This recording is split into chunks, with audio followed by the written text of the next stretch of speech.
So yun o, good morning mga kawaki, mga ka-prince, kalinda, kaidit, kapriti, kaapin, simpli, kahimas, scarlet.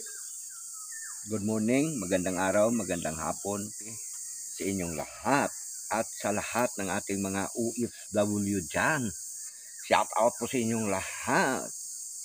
Shout out din po kay Boss Kabisnes, kay Mrs. Kabisnes at sa lahat ng mga kasamahan kong mga kagwangs. Ayan. Napapansin nyo po ba itong hinahawakan ko? Akala nyo kahoy, di ba? Hindi po ito kahoy. Ito ay premirang klaseng ubi. Grabe. Alam nyo mga kawaki, mga ka-business, ito ay 3 taon na hindi ko po naukay. No? So ang nangyari dito, hindi basta-basta mga kawaki. Sobrang laki. Sobrang laki ng ubi na to. Grabe. At ito nga, uhukayin na natin ngayon. Wikwi, wakwa, wakiwa, ayi, tira. Mga kawaki. Siguro, napanood nyo yung in-upload na video ni Prince TV, mixed vlog. Ito ay nahagip to ng kanyang video nung mga nakaraan. Pero nung time na yon kasi, hindi pa siya ang tamang oras para harbisin. So ngayon, harbisin na po natin ito mga kalinda. Ayan. Tingnan nyo ho. Gaano kalaki itong abot nga yung tama. Ayan. Mga kawaki ho. Teka lang. Maglalagay ako ng istipan ko. Kasi padagilid yung lupa. Padagilid kasi lupa ay madulas-dulas ang paa. Pagka umistrip-strip tayo dito baka gumulong ba tayo? Pagka ganitong sitwasyon na medyo umulan-ulan dito kagabi, kaya medyo madulas-dulas na siya. So ito ay kailangan na natin mahukay. Kasi kung hindi mo ito hukayin, masira yung bunga, yung kanyang laman. Taro, root crop, tawag yata dito, Pero, ay, grabe. Kita nyo naman. Nakapatong na lang pala yan. Isang tipak pa lang. Mga kawaki, mga kalinda. Ubi to. Ito yung mga nabulok ng laman. Tingnan nyo naman. Isang tipak pa lang ito. Mga nasa 25 kilos na siguro to. O 20 kilos, parang ganon. Tsaka, grabe. Nakapatong na lang pala. Kasi ganon yun, nagsasanga-sanga. Eto, tingnan nyo dito. Mga kawaki. Yan o. Teka lang. Lipa natin. Itong kinaganda kapag tinanay mo sa bangilid na lupa. Kumbaga yung lupa naka-slide. Ayan o.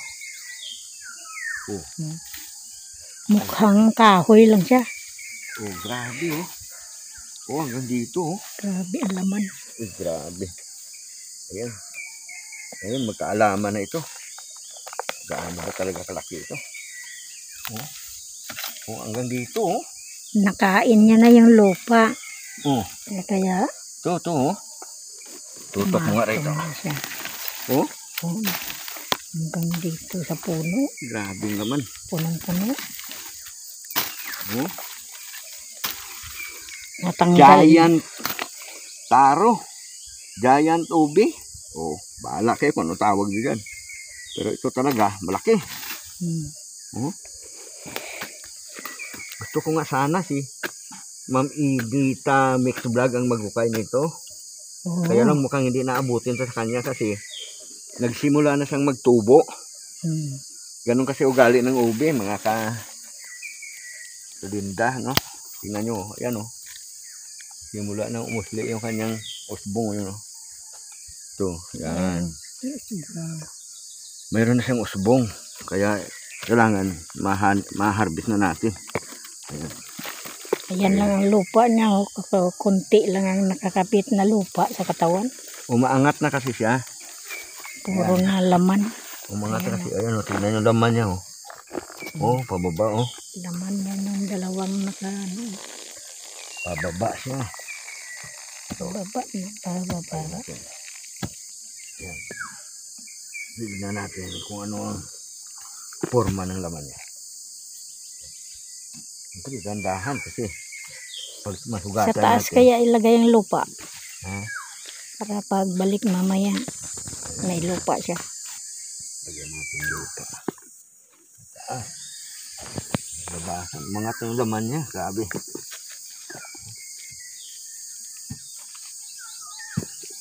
Pero ano yan siya? Kulay puti na ubi. Ang tawag dito sa amin, ubing kinalabaw. Dalawang klase kasi yung ube, mga ka-waki, ano? Mayroon siyang tinatawag na kinalabaw. Ito yung puti.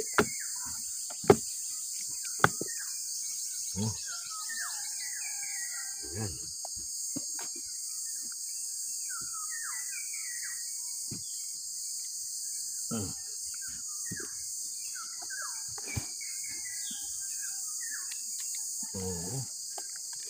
Doon na yung mga laman. Parang taon, malaki na ito. Pero hindi nahukay. Hindi lang namin hinukay kasi marami kami na hinukay na iba. Ano, wala na ng time ba? Barita ko kasi. Iwan din sa yan, yung malaking barita. Matigas-tigas pa yung baba kasi unang ulan pa lang. Taas pa lang ang nabasa. Sa baba hindi pa. Kaya matigas ang lupa sa baba. Yan, gaano kalaki yan. Grabe, laki. Iikot sa puno. Ito mga kawaki. Kasing ganda ng lupa yun. Dito yung sa tinanim ko yan dito sa tabi. Uy, ito laman pa pala to. Ito.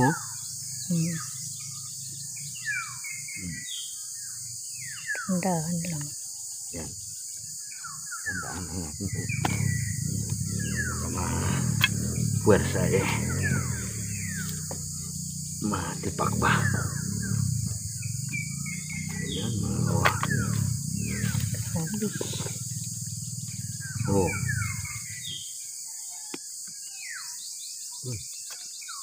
Ayan.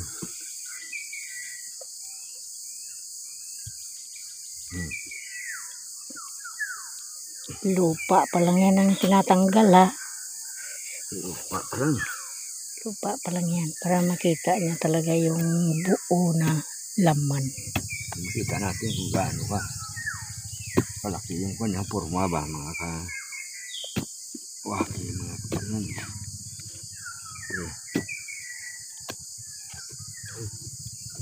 Abot pa lang dito.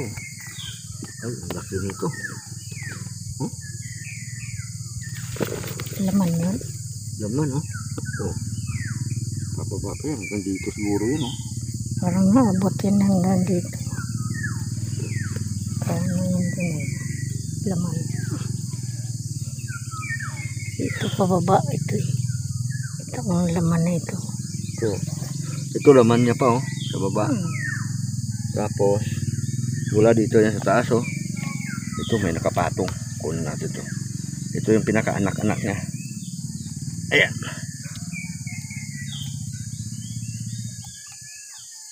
Ayan. Anak niya pa lang, mga nasa 2 kilo na. Yan. Grabe, mga kawaki. Ito natin lagay. Ito pa, anak niya pa ito. Nag-anak-anak kasi yan. Ang laki na talaga. Grabe. Malupit talaga to. Ube na to. Yang nakatayo na yan, Ito, ube rin to. Laman din yan. Hindi to kahoy, Ube rin ito, mga kawaki. Oh. Ayan. Ito lang eh. Ilang kilo na yan oh.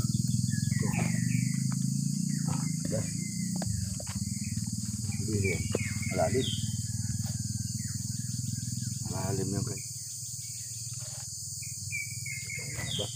Ito ilang kilo na ito.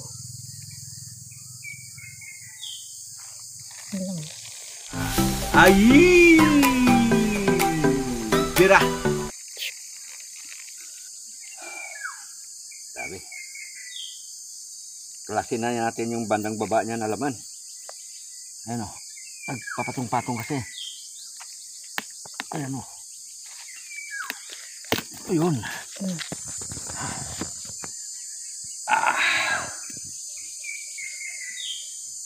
Bahagi pa lang. Sunod natin to. Ayan. Okay.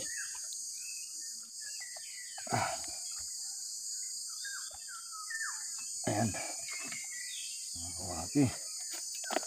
Kaya mahalagang magtanim kayo ng ube. Ayan. Pagdating Karoon man ang matinding digmaan eh. Kahit pa paano, makahukay kayo may mukhain ba?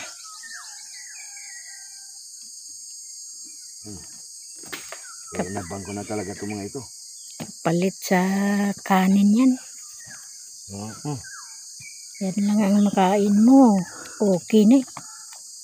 Yan ang almusal namin kanina.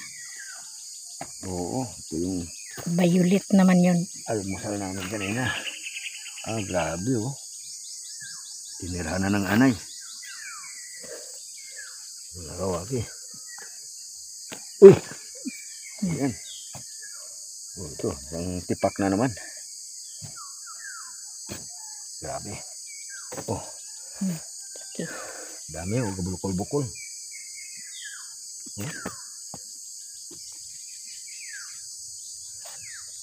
Ayan oh. Grabe. 6 na kilo yata yan. 10. Ito. Mga nasa 7 kaya 8 kilo to. Ah, 10 pa. 100 kilo yata yan. Ha? Abuti na 100 kilo. Ito. Mix. Ayan. Ito naman. Grabe, tambak na. Ayan.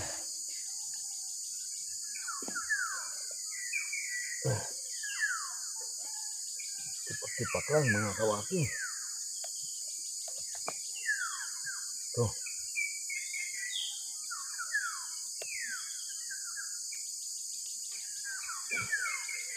Balog. Pero hindi maputol. Para naipit kasi siya eh, magkabila na ugat. Saka sa kapwa niya, ube. Iyon.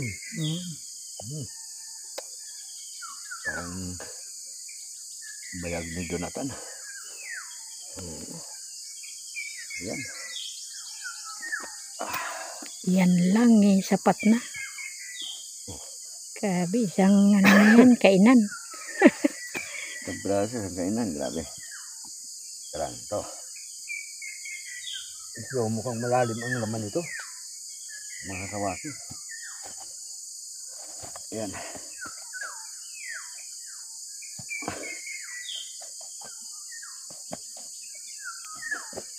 Ayan.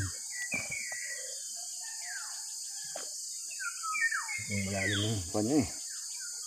Yung Dulo. dulo niya.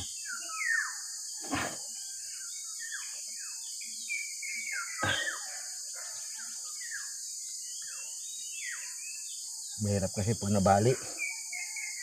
Kailangan talaga eh. Dandanin. Sino sa inyo dyan naka-experience ng paghukay ng ube?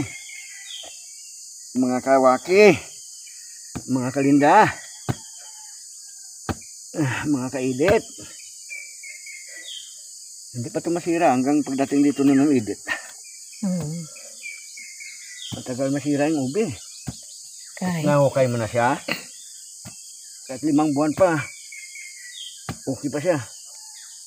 Ito magandang gawang halaw yan. yun. Yan, galaw na oh. Yan. Yan ang ginagawa kong ubi halaya. Kulay puti siya. Kasi maganda siya, malagkit. Yung violet kasi buhaghag. Saka ito, mas masarap ang lasa. Pagka ginawa mo siyang halaya. Yun. Ito, kunin ko na. Oh. Ayan. Yun. Oh, Wow, ang laki pala. laki. Oh.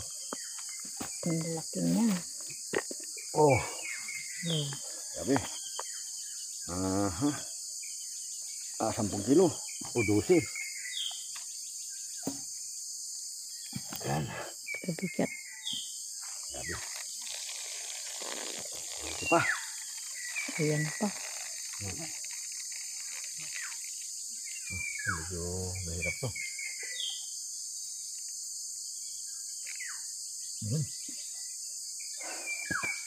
Cut mo muna kito kapoy.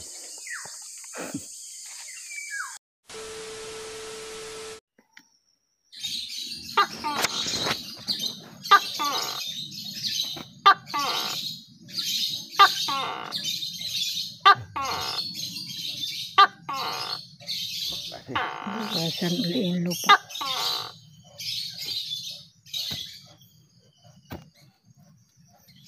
Itong tinatawag na dapis na dapis.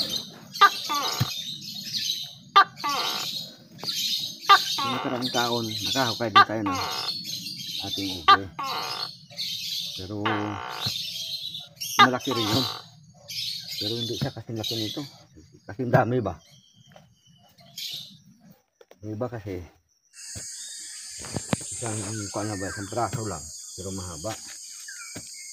Ito naman ay marami.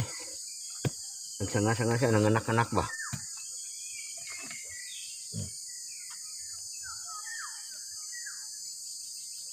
Ayan. Ayan. Mukhang madali na natin mga kawaki.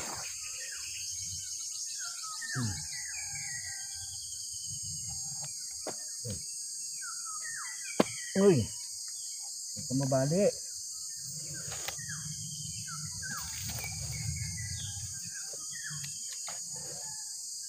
Putulin natin. Putulin niya niya sa lalim yan.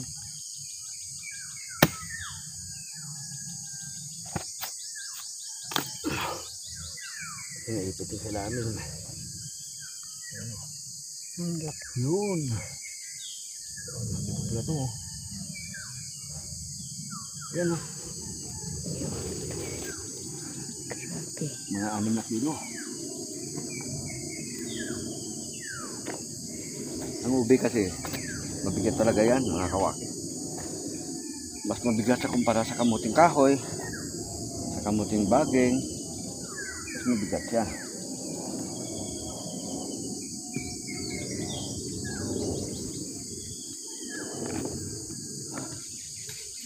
Cut mo na.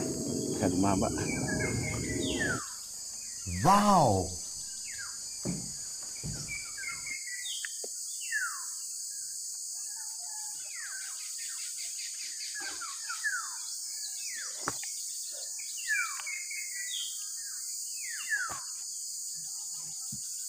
Yan.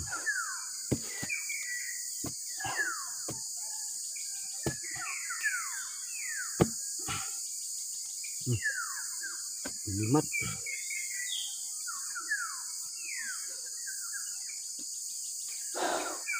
Agimat ng ube. Mga kawaki mutya. Ayan. Ha? Mutya nga ng ube oh. Oh. Lagyan natin dyan. Grabe. Kahit saan tayo magpunta mga kawaki, nakakatagpo tayo tagalaga ng mga kakaibang mga bagay-bagay. Mga nilikha.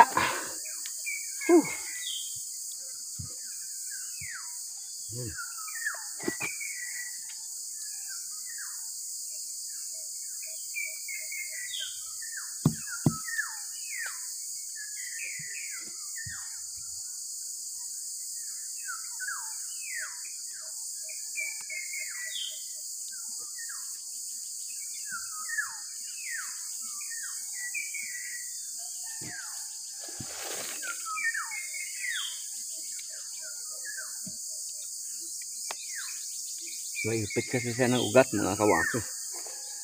Ano? Hmm. Hmm. Hmm. Mhm. Mhm. Balik na.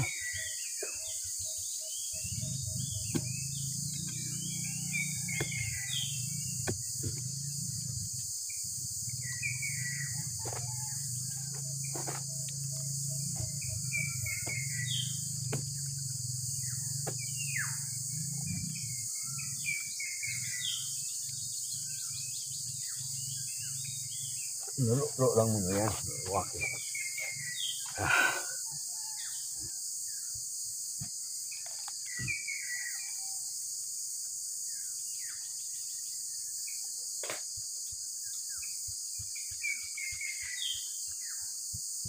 Ito ay puno ng anunang. Gamot din ito. Mga may binat. No? Anunang. Ayan. Yeah.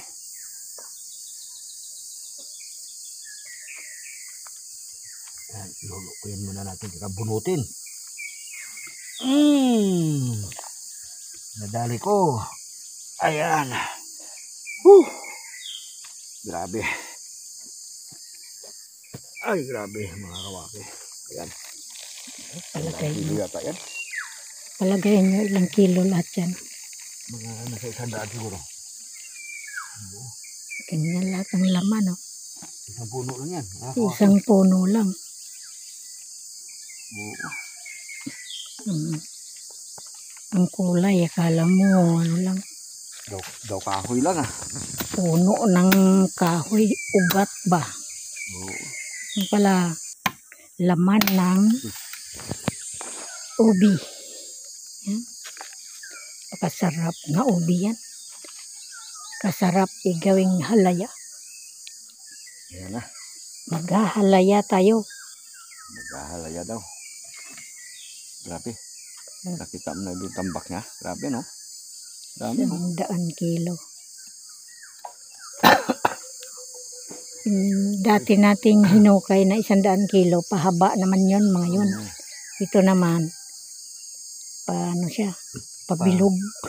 Ano siya? Oo. Pabilog-bilog. Biro talaga itong ubi na to. Mga ka-linda, mga kawaki. Hindi talaga basta-basta. Oo. Yan o. Yan. Kaya, tingnan nyo naman. Isipin mo mga kawaki. Mga kalinda, mga ka-edit, no? Mga ka-friends. Isang puno lang. Grabe naman talaga. Oo. Ang laman. For the first time, mga kawaki. Ngayon tayo nakakuha ng isang puno na ganito karami na hiwa-hiwalay. Minsan kasi nung mga nakaraan nakakuha rin tayo ng malaking ube. Pero sa isang puno din yon. Pero mga 3 piraso naman yon. Ito naman marami siya. Nag-anak-anak kasi. Ganun kasi mga kawaki. Kapag ka nagtanim kayo ng ganitong klase ng ube, itanim nyo siya sa pagilid na lupa ba? Para hindi siya mahirap pukayin. Kagaya nito, kung ito ay tinanim natin sa patag na lupa at hindi siya nakaangat, ang hirap nito hukayin. Bangilid siya, kaya madali nating nahukay. At saka taon-taon yan, habang lumilipas yung taon, bawa hindi mo siya nahukay ngayong taon na to, may laman na yon, ba? Sa sunod na taon, magdadagdag yung kanyang laman. Ito, 3 taon ko po itong hindi nahukay. Kaya ganito sa karami, no? Nag-anak-anak siya, 'di ba? Tatanim ka, may pinaka-mother siya, no? Yung mother niya na 'yan, mag-anak-anak 'yan. Kagaya ng nangyari dito. 'Yan. Diba? Grabe talaga. Hindi talaga biro 'to sa actual. Makikita nyo rito, mapawaw ka talaga. Mga kawaki at mga kabisnes, mga kalinda. Oh. Ba? Yan oh. Mapawaw ka na lang. Yung ganitong klaseng ube, dito naman sa amin, ang bilihan dito per kilo, depende. 50, 60, no? Pagka may namamakyaw, kagaya ito, papakyawin ito lahat, ibibigay ko na lang yun ng 40 ang kilo, mga kawaki. So, ito naman, siyempre, pag nagtanim ka, alagaan siya sa simula lang naman, ano? Alisin mo mga damo-damo sa paligid niya, tapos lagyan mo siya ng baging. Dapat, para makabuylo yung isang ube, makapaglaman siya ng marami, kailangan mayroon siyang babagingan na puno. O kaya, yung pagbabagingan niya, hindi siya, halimbawa dumating yung bagyo, hindi siya natatanggal o hindi siya napupuspos ng bagyo, tawag dyan, napupuspos ba? Hindi na alog-alog. Hindi siya naalog-alog. Makakapaglaman siya ng marami. Pero yung ube kasi, kapag yan ay tinanim mo, tapos yung pinakadahon niya, pinakabaging niya, lagi napuputol, napipinsala yung kanyang mga dahon, ay huwag mong asahan na maglalaman ng marami yan. Kukunti lang talaga. Bansot din ang laman noon. Pero kung nakatubo siya ng maayos, kagaya nito, may malaking puno siyang kinakapitan sa taas, maging ang mga bunga nito malalaki, mga kawaki. Bunga pa lang, mapakinabangan mo na siya. Ayan. Grabe. So, mamaya na namin itong hakutin, ano? Kasi maghukay pa kami ng ubi na ay gabi naman. Yung mga San Fernando ba? Yun naman yung hukayin namin. Mamaya. Kaya nga muna tayo ng konti. No? So yun. Hanggang dito na lamang muna yung bahagi natin dito sa paghukay ng ubi, ano? Susundan nyo po yung susunod namin mga video. Shout out po sa inyong lahat, mga kababayan namin na walang asawa na sumusuport sa ating channel. Maraming salamat po sa inyo, lalo na mga OFW. Lagi po kayong mag-ingat dyan. Na ingatan nyo, na iwasan na huwag magkasakit. Kumbaga, alagaan nyo ang inyong mga sarili. Dahil marami kayong mga mahal sa buhay na umaasa sa inyo at nag-aantay ng mga biyaya na nanggagaling sa inyo. So, LB, OFW, Julie Ritota, kay Ma'am Crisilda YT, salamat po sa pag-alalay mo kay Apin TV, Mix Vlog, no? Nadagdagan po ng marami yung kanyang mga subscriber. Support po natin, Crisilda YT, no? Ganun din po, Ma'am Blissful Balan, shoutout po sa iyo, support din po natin ang kanyang channel. At higit sa lahat, Ma'am Erlinda Official Vlog, maraming salamat din po sa pag-support mo dito sa amin, sa pag-alalay mo sa amin, sa mga padala mo, mga package, ano, yun ay napakinabangan namin ng gusto at hindi lang kami ang nakikinabang yan. Lahat ng mga nakapaligid sa amin na mga subscriber mo rin, kahit sa'yo. Ganun din po kay Ma'am Edita Mix Vlog. Shout out po sa'yo, Ma'am. Ito, naantay namin yung pag-uwi mo rito. Ito, ang mga ubi na to, madatnan mo pa. At baka makapaghukay pa tayo ng ubi pagdating mo dito, ano? So, relax lang. Pretty Mind, shout out po sa'yo. Maraming salamat din sa pag-support mo dito sa ating channel. Ma'am Nana Channel, salamat po sa'yo.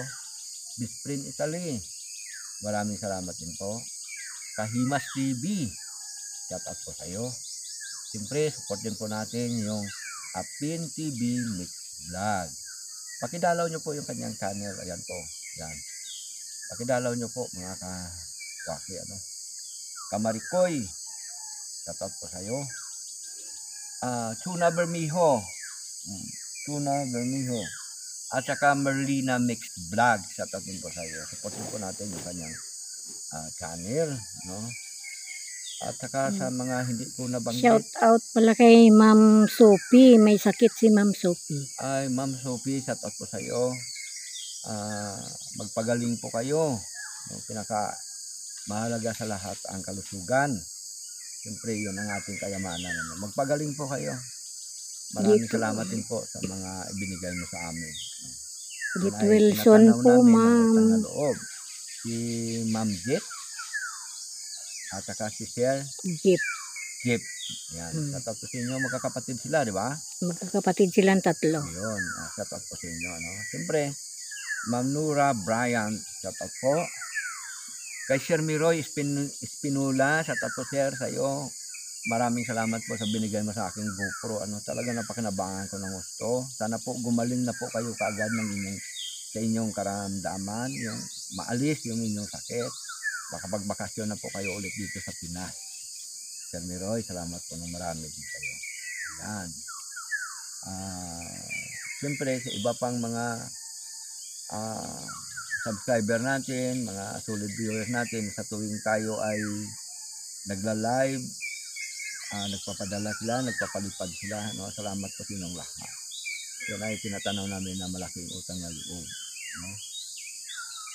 Ito na muna yung ating mga vlogs. Ang mga umaatake sa atin, hindi na muna natin pinapansin yan. Kasi wala naman tayong mapapala doon sa mga iyon. Bukod sa wala tayong mapapala, hindi naman natin kalibel yung quality at kalidad ng kanilang pag-iisip. Kung tutusin, ano bang aral ang makukuha mo doon sa mga binabato nila? Wala kang mapakinabangan doon. Puro paghinanakit, inggit, at sama ng loob yung kanilang idinudulot sa kanilang kapwa. At siyempre, kung ano yung tinanim, yun din yung iyong aanihin. Diba, mga kawaki? So, sa mga nagsusubaybay din po kay Nanay Marita, kay Jonathan, at kay Mama Sang, no? Ayaan nyo, pag nakita ko sila at na-interview, mag-upload tayo ulit ng mga video ukol naman sa kanila. Pero dito sa ibang grupo na wala nang ginawa, kasiyahan na nila, hanap buhay na nilang atakihin si kabisnes at lahat ng mga kagwangs, masayang masaya sila abang ginagawa nila. Ang mga taong iyon ay kayo nang huhusga. Saan ba sila mapupunta? Dalawa naman kasi yun sa langit o kaya sa impyerno. Dahil kahit ano pa ang dahilan mo, kapag ka ginagawa mong sinisiraan ang kapwa mo at umaatake ka ng wala sa katwiran at napakababaw na yung dahilan, yun ay ang nasisiyahan dyan ay ang diablo. Si Satanas ang nasisiyahan dyan. So yun, maraming salamat po sa inyo. Lagi po natin pakatandaan na ang kalusugan ay kayamanan. Ataw na, hirap pa. Ay.